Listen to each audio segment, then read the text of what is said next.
Bonjour frères et sœurs, amis. Je suis très heureux d'être parmi vous. Ne vous inquiétez pas, j'ai juste quelques petites difficultés de maintien d'équilibre. Mais par la grâce de Dieu, tout va bien. Vous communiquez certainement par téléphone, je pense, la plupart d'entre vous, SMS, etc. Mais vous savez qu'avant, quand on voulait dire quelque chose à quelqu'un, on envoyait un télégramme quand on était dans les difficultés. Et on mettait des choses très simples, concises, afin que celui qui recevait le télégramme, il comprenne tout de suite la situation dans laquelle on se trouve. Et bien dans la Bible, c'est pareil. On nous donne quelques versets, et puis il faut comprendre le verset. Mais heureusement, le Seigneur est là, il est bon, et par son esprit, il nous donne de pouvoir saisir. Mais son esprit ne nous dispense pas non plus d'étudier la parole de Dieu, de l'apprendre. C'est pour ça qu'il est utile pour chacun de nous de pouvoir l'apprendre chaque année, de Genèse à Apocalypse. Et ainsi, quand on va étudier un passage ou quand on va prendre un passage, on va être clair sur le passage. Voilà, c'est une invitation, vous l'aurez compris, bien sûr, à prendre la parole de Dieu chaque jour, à vous nourrir de ce pain spirituel pour nous aider à grandir entièrement, chacun de nous, que nous soyons jeunes ou vieux, puisque jeunes et vieux, nous sommes tous appelés par le Seigneur. Alors nous allons prendre la parole de Dieu, on va l'ouvrir, on va continuer la suite dans Hébreux, et c'est Hébreux 13. Le texte de référence de ce jour sera Hébreux 13, donc versets 10 à 16. Mais je vais prendre à partir du verset 8 pour introduire. Mais juste avant, je vais prier. Père éternel, tu as jugé bon, Seigneur, de nous donner ta parole, de nous laisser cette écriture sainte, Seigneur, afin que nous puissions épuiser chaque jour de notre existence ce dont nous avons besoin, Seigneur, pour te connaître, pour connaître le grand plan rédempteur que tu as mis en place par Christ, notre Seigneur, et par ton Esprit, Seigneur. Merci encore, de nous donner un cœur prêt à t'obéir, des oreilles qui t'entendent, qui veulent écouter, marcher fidèlement en toi. Merci pour notre corps, Seigneur, tout entier que tu nous donnes afin que nous puissions nous mouvoir pour pouvoir, Seigneur, annoncer les vertus de ta grâce. Donne-nous des bouches, Seigneur, qui puissent proclamer ta bonté, ta grâce et ta miséricorde en ces temps difficiles. Seigneur, oui, tu as déjà un plan pour ce monde. Et aide-nous, Seigneur, à t'être fidèles. Aide-nous, Seigneur, aujourd'hui à être une assemblée sainte, Seigneur, pure, sainte, sans tache devant toi, Seigneur.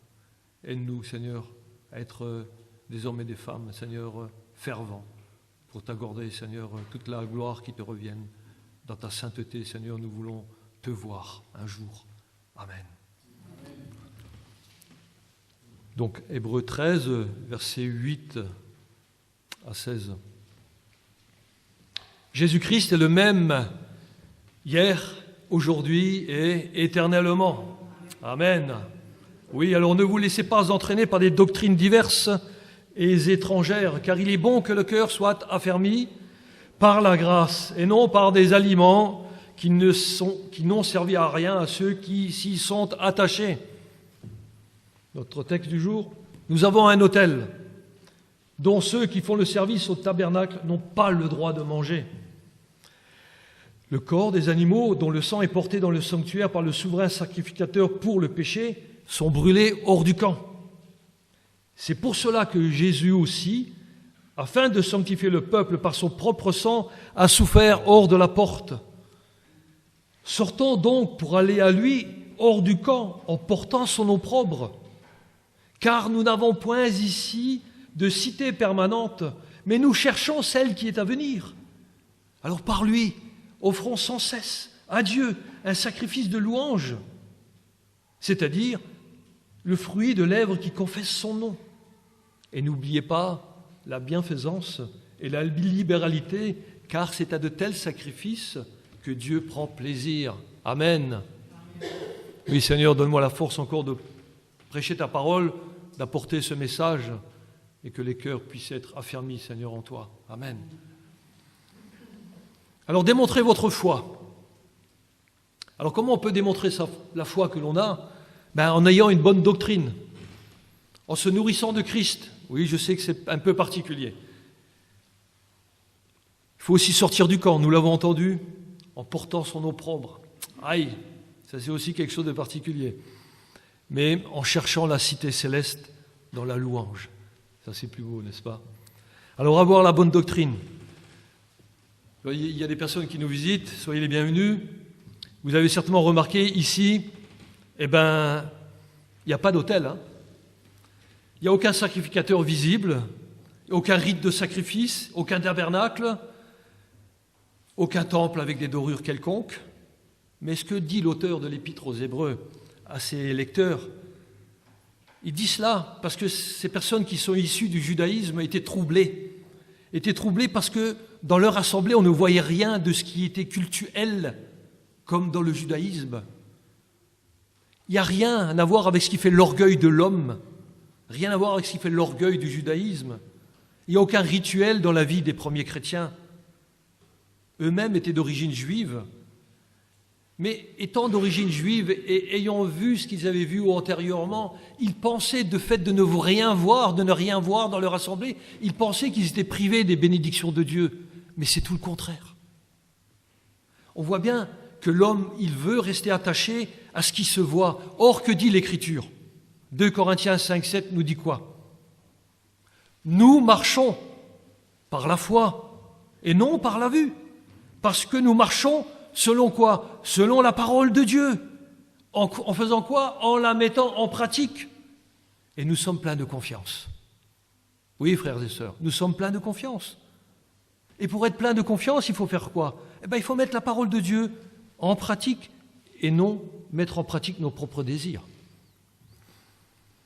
Les Hébreux, d'ailleurs comme nous, avaient besoin d'appliquer à leur raisonnement, à leur pensée, que la seule réconciliation voulue par Dieu pour les péchés de tous les êtres humains,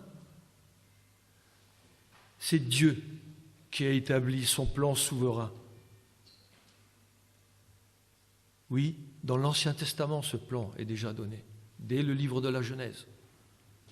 Jésus-Christ, le Fils de Dieu, l'a accompli à la croix. C'est ce que nous disent les évangiles. Et le Saint-Esprit l'applique maintenant à chacun d'entre nous. Il imprègne même à toute personne qui veut obéir à Dieu plutôt qu'aux hommes. Et ça, nous le voyons dans tous les écrits du Nouveau Testament. Ça, c'est la bonne doctrine. Dans l'Ancienne Alliance, suivant la loi qui était donnée en Lévitique 4, le sacrificateur devait entrer une fois dans l'an, il devait faire le sacrifice d'expiation pour les péchés du peuple. Vous savez comment c'est appelé ce sacrifice? Il est appelé le Yom Kippour, le grand pardon. C'était un type, c'était une préfiguration de quoi? C'était une préfiguration de ce que Christ allait accomplir à la croix. Frères et sœurs, quand nous lisons l'Ancien Testament, souvenons toujours qu'il y a quelque chose qui nous montre de qui est Christ. Le sang de l'agneau qui était aspersé sur le propitiatoire de l'arche, eh bien c'était uniquement le sang d'un agneau qui était pur, mais le corps, lui, de l'animal, eh bien il ne pouvait pas être mangé par le sacrificateur, pas comme toutes les autres offrandes qui étaient présentées devant Dieu. Eh bien, le corps de cet animal, il devait être brûlé où? Brûlé hors du camp, hors de Jérusalem, il devait être brûlé dans un lieu désert. Et vous voyez comme c'était tellement fort et tellement puissant, c'est que même celui qui a emmené l'animal en dehors, il devait se laver, il devait changer de vêtements, parce que c'était le péché de l'homme qui était là. Mais Christ a porté le péché de l'homme en dehors du camp. Mais moi je vais vous rassurer, c'est que Christ il est venu dans le désert de notre vie, parce que sans lui, eh bien nous étions perdus pour l'éternité. Et il a accompli pleinement ce sacrifice du pardon des péchés. Et il l'a fait une fois pour toutes. Il l'a fait non pas avec le sang d'un animal, que ce soit un bouc ou des taureaux, non, mais il l'a fait avec son propre sang, c'est-à-dire avec sa propre vie, afin que nous puissions être réconciliés avec Dieu. Et pour être réconciliés avec Dieu, si Christ il a tout fait, il faut que chacun de nous puisse reconnaître personnellement que nous avons besoin d'un Seigneur, d'un Sauveur, en la personne de Jésus. Il faut aussi que chacun reconnaisse qu'il est pécheur et qu'il passe par la repentance de ses péchés l'abandon. Mais cette repentance inclut aussi qu'on doit se repentir de toutes les idées préconçues que nous avions avant sur qui était Dieu et comment il agissait dans nos vies. Regardez les contrastes. Les Israélites de l'Ancienne Alliance avec un croyant de la Nouvelle Alliance. Un Israélite pouvait montrer le temple. Il était fier de son temple. Regardez les belles colonnes, les belles dorures à l'intérieur. Mais 2 ans plus tard, il allait être détruit par l'armée de Titus en 70. N'est-ce pas? C'était l'armée romaine qui allait envahir la ville et puis brûler le temple.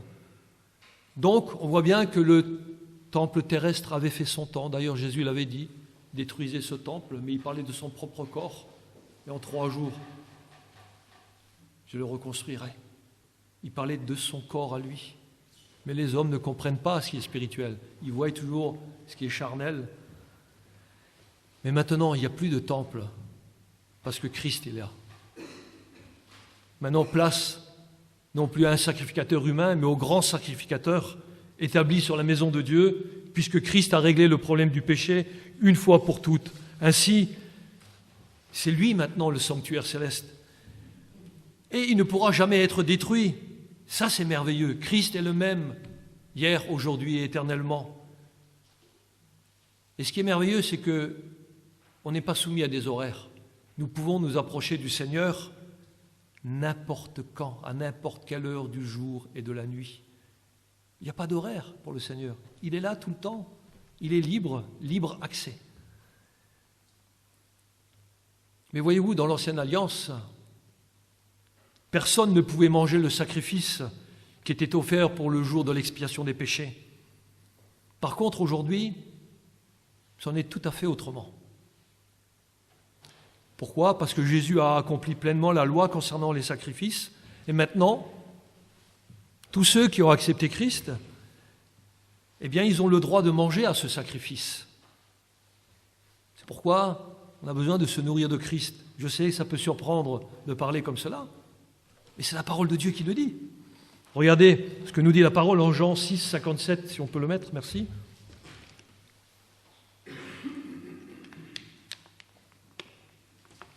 Comme le Père, c'est Jésus qui parle, comme le Père qui est vivant m'a envoyé et que je vis par le Père, ainsi celui qui me mange vivra par moi. Waouh! Alors ça c'est choquant, hein? Bien sûr, on ne prend pas cela d'une manière littérale. Jésus parle spirituellement et il en parle par un langage spirituel. Pourquoi? Parce que comprenez bien, quand Jésus dit cela, il est vivant. Jésus n'a pas invité les personnes à être des cannibales. Il ne les a pas invités à le manger. Manger sa chair. Ce qu'il veut dire par là, il explique que lorsqu'il parle de manger sa chair, il voulait dire croire en lui, croire en Jésus-Christ. C'est manger sa chair. Parce que manger, c'est croire, c'est aussi vivre. Physiquement, vous le comprenez bien. Si vous ne mangez pas, vous allez faire quoi? Vous allez mourir, c'est naturel, n'est-ce pas? Oui, c'est pourquoi vous mangez. Eh bien, spirituellement, c'est vrai, c'est pareil. Il nous faut manger, donc croire en Christ, qui est mort pour nos péchés, pour avoir quoi? Pour avoir la vie. Mais quoi? La vie éternelle. Puisque Christ, qui est ressuscité, il demeure éternellement. Jean 3, 36 nous dit: celui qui croit au Fils a la vie éternelle, et celui qui ne croit pas au Fils ne verra point la vie, mais la colère de Dieu demeure sur lui.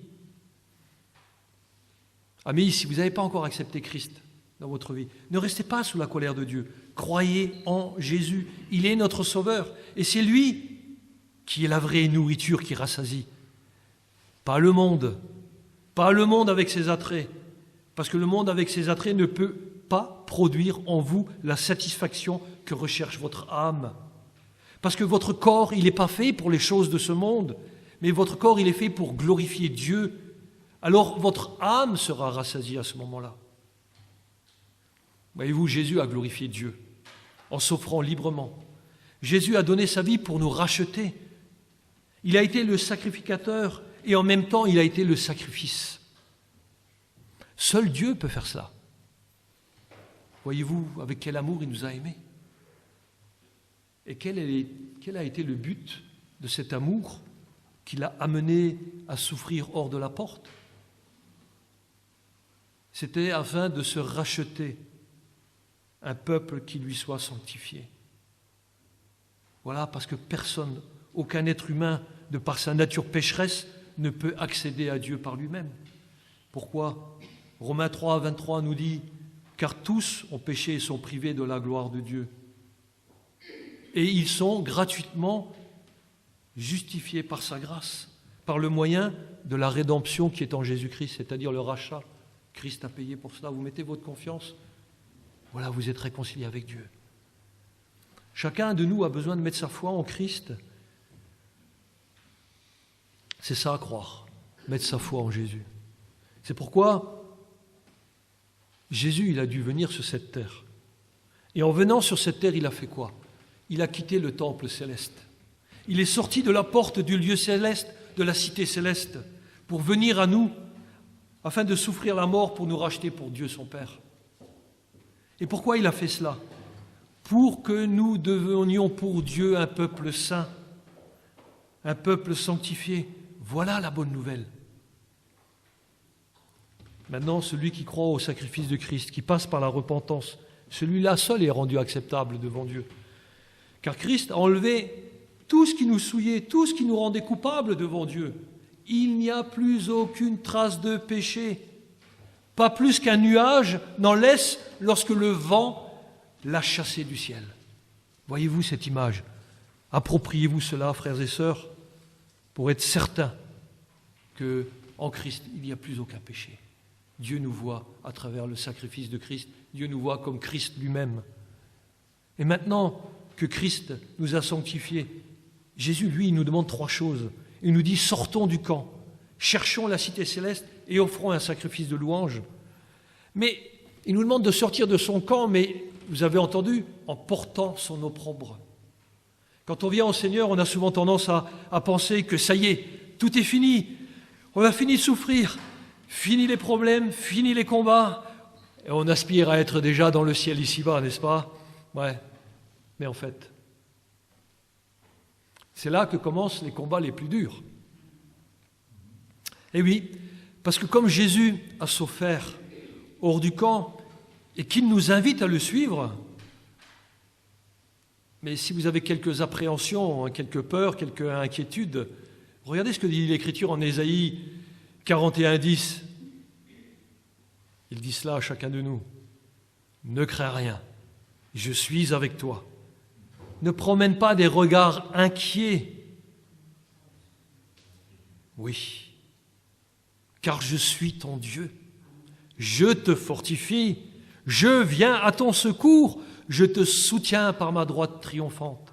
Oui, frères et sœurs, vous avez besoin de cet encouragement aujourd'hui. Dieu nous soutient. Oui.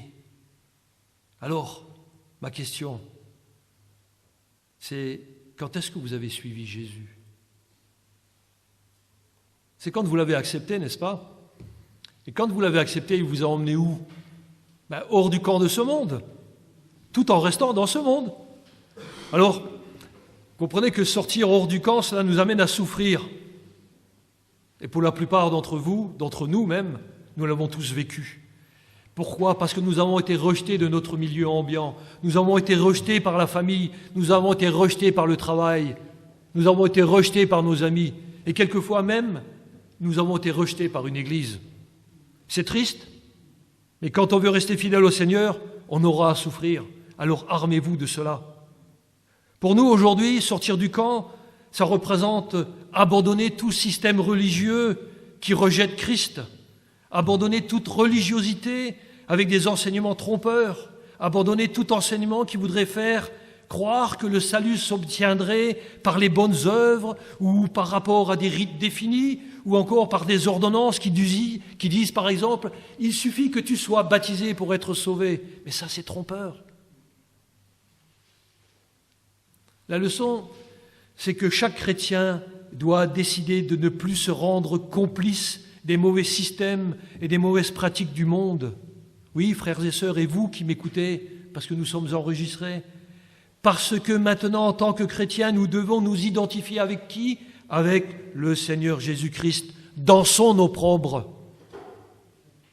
1 Pierre 4,14 nous dit « Si vous êtes outragés pour le nom de Christ, vous êtes heureux, parce que l'Esprit de gloire, l'Esprit de Dieu repose sur vous. » Amen. Alors c'est vrai, nous en France, ça va.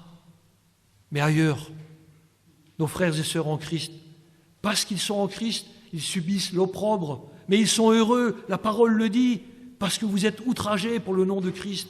Oh, nous, on lit ça, c'est tellement simple de le lire, on n'est même pas concernés. Mais vous, frères et sœurs qui m'écoutez au loin, vous qui êtes dans cette difficulté, sachez, oui, que l'Esprit de gloire, l'Esprit de Dieu repose sur vous. Et nous devons aussi nous approprier ces choses, parce que nous devons connaître que le mot opprobre, il se définit comme étant ce qui cause une grave honte à quelqu'un. Et porter l'opprobre provient du fait qu'on est fidèle à Dieu. Et celui qui a été le plus fidèle à Dieu, c'est qui? À l'école du dimanche, les jeunes y répondent, c'est Jésus. Oui, c'est vrai, c'est lui, c'est Jésus. Et il a porté l'opprobre le plus amer. Le psaume 22,6, écrit pourtant 1000 ans avant, parlait de manière prophétique de Jésus, comme celui qui est quoi? Il est devenu l'opprobre des hommes, le méprisé du peuple. Jésus-Christ est venu chez les siens, son peuple, et il a été méprisé. Maintenant, une autre question. Connaissez-vous quelqu'un dans l'Ancien Testament qui a subi l'opprobre? Quand on faisait la lecture d'Hébreux 11, qui parlait des héros de la foi, on a cité Moïse au verset 26. C'est Moïse, le serviteur de Dieu. Il regarda l'opprobre de Christ comme une richesse plus grande que les trésors de l'Égypte. Pourquoi? Parce qu'il avait les yeux fixés sur la rémunération. Et ça a été écrit 1500 ans avant. Moïse avait une vision prophétique de ce que Christ allait accomplir, de ce que Christ allait subir, le rejet de son peuple dans l'humiliation la plus terrible. Voyez-vous, Moïse, il a fait un choix. Il a refusé le compromis avec le péché. Nous avons tous besoin de le faire. Refuser le compromis avec le péché. C'est pourquoi Moïse, lui, il a pris une décision. Il a quitté l'Égypte. Alors, si vous n'avez pas encore quitté l'Égypte avec ses richesses, c'est-à-dire le monde avec ses richesses, c'est le moment d'entendre la voix du Seigneur qui vous dit « Viens et suis-moi, sors du milieu de ce peuple idolâtre. » Alors faites comme Moïse. Car pour lui, la seule chose qui était importante, c'est qu'il soit trouvé fidèle à Dieu. Et Moïse savait que toutes les richesses du monde n'avaient aucune valeur. Il avait compris ceci, qu'à l'instant même où il mourrait, il n'emporterait rien avec lui, sinon son amour pour Dieu.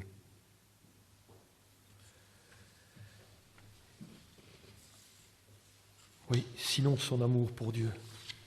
C'est ce que nous devons faire, devons démontrer. Mais, vous le savez, l'Écriture nous dit aussi que nous avons un jour à comparaître devant le tribunal de Christ. Alors il faut nous y penser, il faut penser vraiment à cela. Et ça devrait impacter notre vie de véritables croyants. Pourquoi? Parce que au jour où nous comparaîtrons devant le tribunal de Christ, il ne faut que personne d'ici, d'entre nous, ne soit trouvé désapprouvé.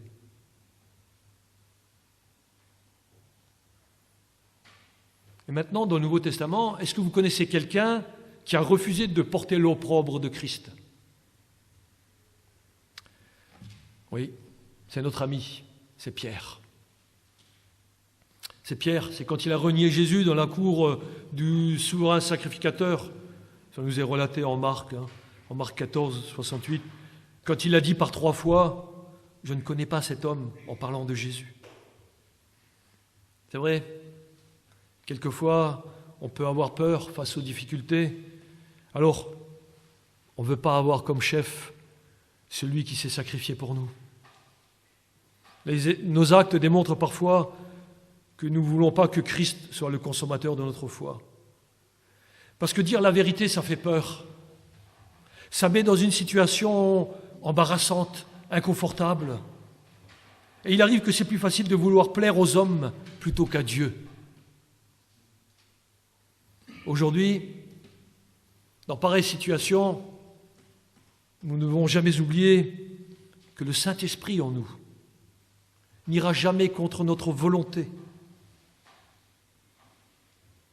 Oui, le Saint-Esprit n'ira jamais contre notre volonté si nous ne voulons pas que Dieu soit le consommateur de notre foi.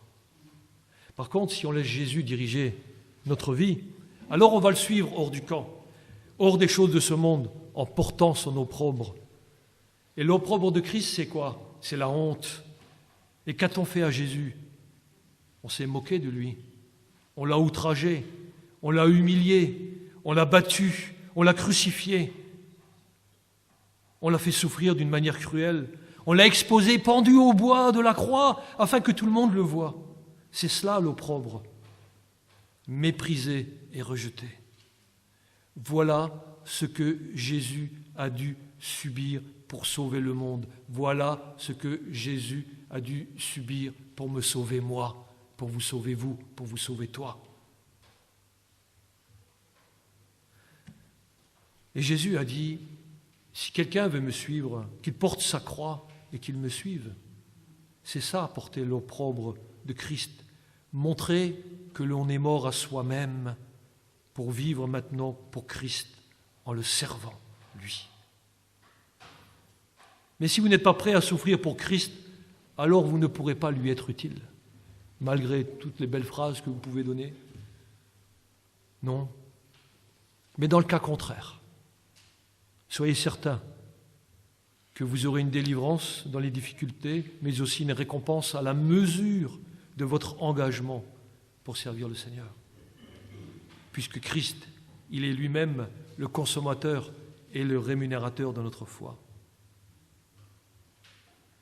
Et si Dieu nous demande de sortir hors du camp, c'est pour faire quoi? C'est pour vivre l'Évangile au quotidien, ce qui mettra en lumière la saleté liée au péché chez ceux que le Seigneur permet que nous côtoyons. Comme le dit 1 Pierre 2, 12, il nous dit ceci: « Ayez au milieu des païens une bonne conduite, afin que là même où ils vous calomnient comme si vous étiez des malfaiteurs, ils remarquent vos bonnes œuvres et glorifient Dieu au jour où il les visitera. » Ceci veut dire que partout où vous allez, simplement votre présence, parce que vous êtes différent, va montrer à des personnes qui ne connaissent pas encore le Seigneur qu'il y a quelque chose de différent, parce que c'est spirituel. Et un jour, ils vont pouvoir comprendre les choses de Dieu, les accepter, et ils vont pouvoir glorifier Dieu parce qu'un jour, ils vous ont rencontré. Non pas qu'on met l'accent sur la personne, mais sur la personne que vous représentez, Christ.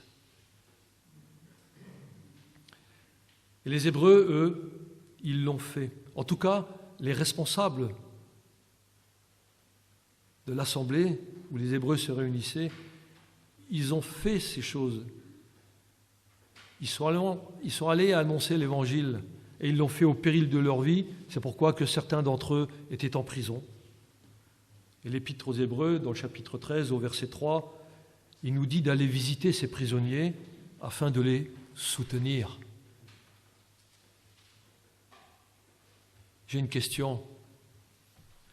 Ces derniers temps, est-ce que vous avez soutenu quelqu'un qui a été un sujet d'opprobre parce qu'il voulait toute sa vie rester fidèle à Christ? Vous savez que vous pouvez le faire de différentes manières. On peut prier pour ceux que nous connaissons qui sont enfermés à cause de leur foi. Là derrière, vous avez des petits livrets qui parlent du messager de la paix, de l'Ukraine, mais vous avez d'autres aussi qui présentent tout ce qui se passe à travers le monde et nos jeunes frères et sœurs, souvent de foi. Il y a des anciens, des pasteurs aussi, qui sont emprisonnés. On peut prier pour eux. Prier aussi que d'autres personnes puissent aller les visiter, que les gouvernements puissent aussi comprendre la folie de leurs actions et qu'ils puissent se tourner vers le Seigneur. Parce qu'il y a une réalité spirituelle à vivre dans ce monde, être en Christ.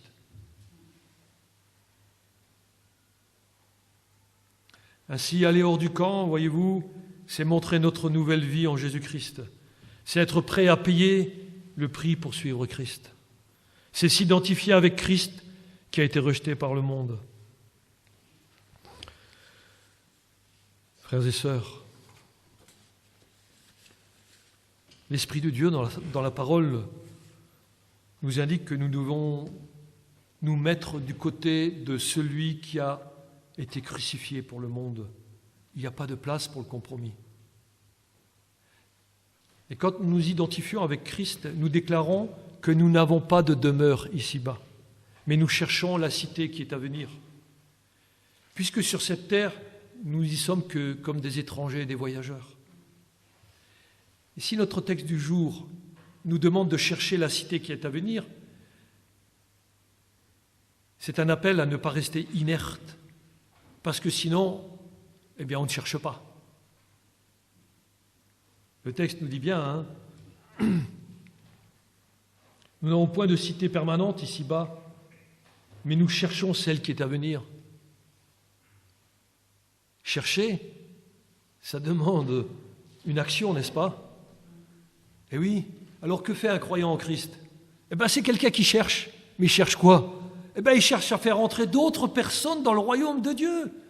Et comment s'y prend-il? En utilisant son temps pour aller évangéliser, pour aller distribuer des tracts, parler aux gens dans la rue, pour visiter des personnes, enseigner d'autres personnes, les équiper pour qu'ils soient capables à leur tour de donner ce que chacun a déjà reçu du Seigneur.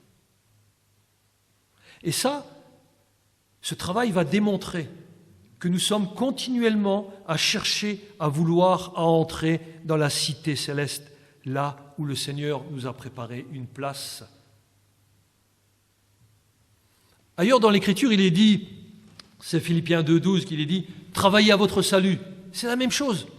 C'est un appel à continuer à servir le Seigneur durant notre voyage terrestre. Pourquoi? Puisque nous avons déjà le salut. Puisque nous avons déjà le salut, nous travaillons à cela. Si tu n'as pas le salut, tu ne peux pas travailler. Tu vas travailler pour quoi? Pour toi, pour tes biens, pour avoir une plus belle voiture, une plus belle maison. Mais ce n'est pas ça. Accepte le salut et tu vas te faire embaucher par le Seigneur. Oui, il y a 4 éléments essentiels dans ce voyage. Il implique un départ, c'est-à-dire une séparation du moi, de l'égocentrisme. Ensuite, il s'agit d'un voyage vers un lieu sacré, puisque nous y rencontrons le Seigneur. Et ce voyage ici-bas implique aussi des épreuves.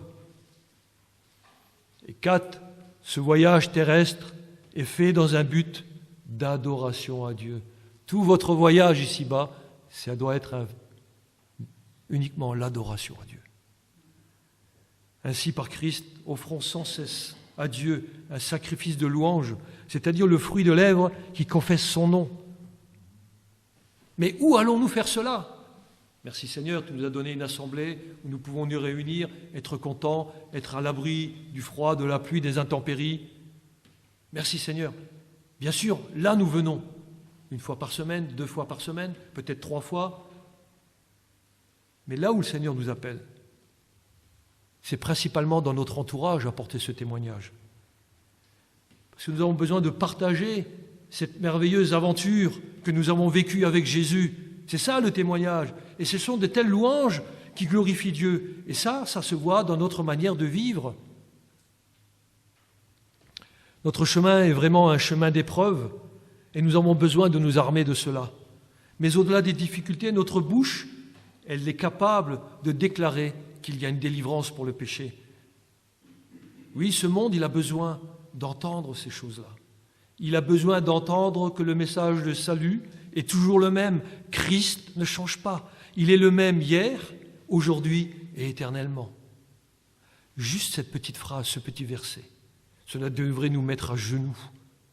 Christ, le même, Hier, parce que hier, il a donné sa vie pour moi, pour que je sois sauvé, pour vous. Aujourd'hui, parce qu'il le fait encore à travers sa parole. Et éternellement, parce qu'éternellement, tous ceux qui sont sauvés, eh bien, ils ont cette providence d'être assurés du salut éternel.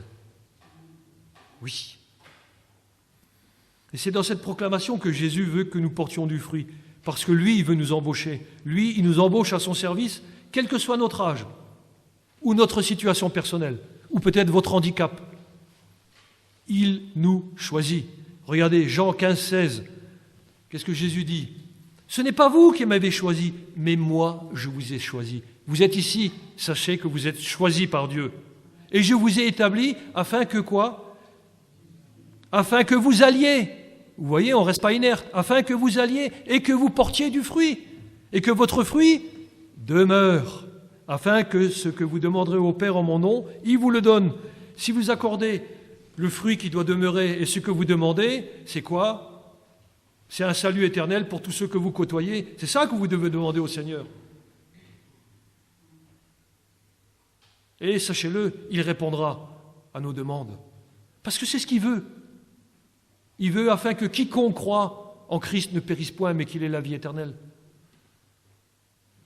Ce que le Seigneur désire de nous, c'est le fruit de nos lèvres qui reconnaissent ce que lui, il a accompli en nous. Parce qu'un jour, Christ, voyez-vous, il a opéré le plus grand des miracles. Il a opéré en moi le pardon des péchés. C'est ça le plus grand des miracles. C'est ça le sacrifice de louange qui rend gloire et honneur à Dieu seul. Et chemin faisant, notre sacrifice de louange va démontrer aux autres ce que Dieu a fait et ce que Dieu fait encore dans nos vies. Ici, dans ce texte, il ne s'agit pas de chanter, mais d'affirmer les changements que Dieu a opérés dans nos vies par des actes d'amour auxquels Dieu prend plaisir. Parce que devant Dieu, nous ne sommes pas devant Dieu en train de demander, non, puisque nous avons déjà tout reçu, mais nous sommes devant Dieu pour donner. Oui, nous avons donné. Parce que si vous connaissez votre Seigneur, si vous le connaissez vraiment, vous savez que vous pouvez donner, parce que Dieu vous a déjà donné. Et avec ce que nous avons, c'est-à-dire la foi, eh bien nous pouvons l'apporter aux autres. Parce que, voyez-vous, ce n'est pas le monde qui peut nous donner quelque chose. Puisque ce qui lui manque, il lui manque l'essentiel à ce monde, c'est de connaître Dieu.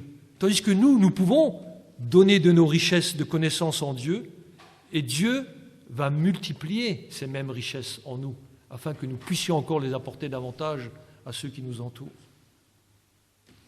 Comprenez qu'avec le Seigneur, vous allez gagner en assurance, vous allez pouvoir partager votre héritage, vous allez aussi pouvoir ramener la sainteté dans votre famille. Parce que là où il y a un chrétien, il ramène la sainteté, il sanctifie celui qui n'est pas encore au Seigneur.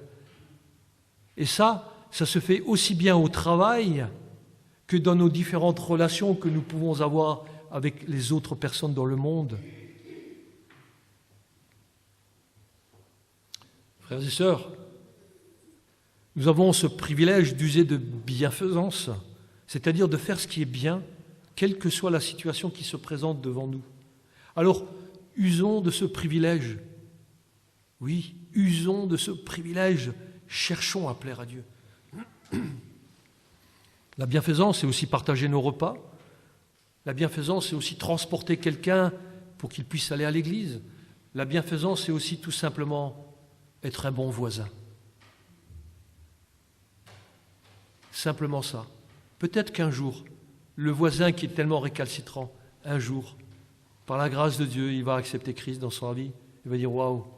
Et durant tout ce temps-là, j'avais un bon voisin et je ne m'en suis pas rendu compte. Et le bon voisin, c'est chacun de vous. Ne restez pas éloignés des hommes, mais soyez de bons voisins. Voyez-vous, la libéralité et la bienfaisance Ce ne sont pas simplement des mots qui sortent de notre bouche, mais il y a une action qui découle. Pourquoi? Parce que ça vient de l'amour de Dieu dans notre vie.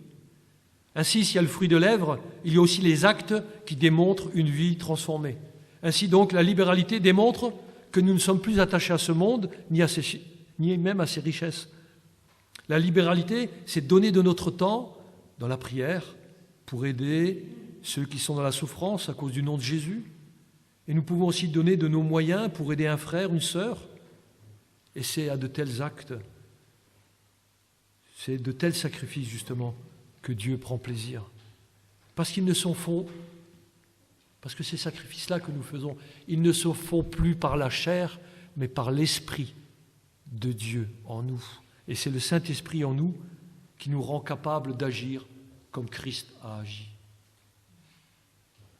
Je terminerai. Maintenant que votre foi démontre que vous avez un autel qui est Christ, que vous croyez en lui et que vous vous nourrissez de sa parole pour vivre. Que votre foi démontre que Christ vous a sanctifié de vos péchés. Que votre foi démontre que Christ est le centre de votre vie.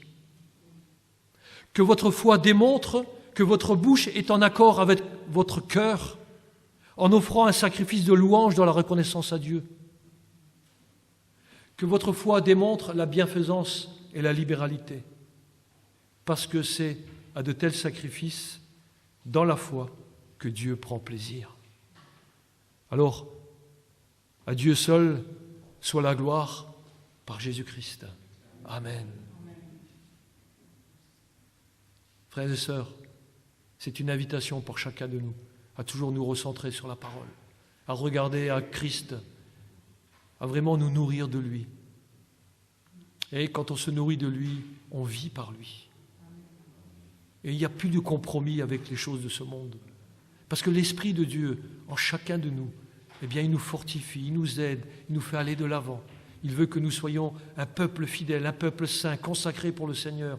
Ce que le Seigneur désire, c'est que là où il y a les hommes et les femmes assemblés, eh bien, ça soit une église pure, sainte, sans tache, parce que c'est cette église-là que le Seigneur viendra chercher. Et nous devons vraiment mettre tout notre cœur à cela. Oui, le frère nous a parlé de cette église en Apocalypse, mais chaque fois, il nous est demandé de nous recentrer, d'avoir des oreilles pour entendre ce que Dieu nous dit. Frères et sœurs, amis, vous qui êtes venus aujourd'hui, que vraiment votre cœur soit disposé à obéir et à marcher fermement avec le Seigneur, parce que vous avez l'Esprit de Dieu en vous. N'ayez aucune crainte. L'Éternel, notre Dieu, nous conduit à main forte et à bras étendus. Amen. Je voudrais prendre avec vous, sur les ailes de la foi, on peut prendre ce chant, les ailes de la foi, le 598, qui nous dit « La voix du Seigneur m'appelle ». On va prendre la première strophe, le refrain et la 5e strophe. Les couplets, pardon.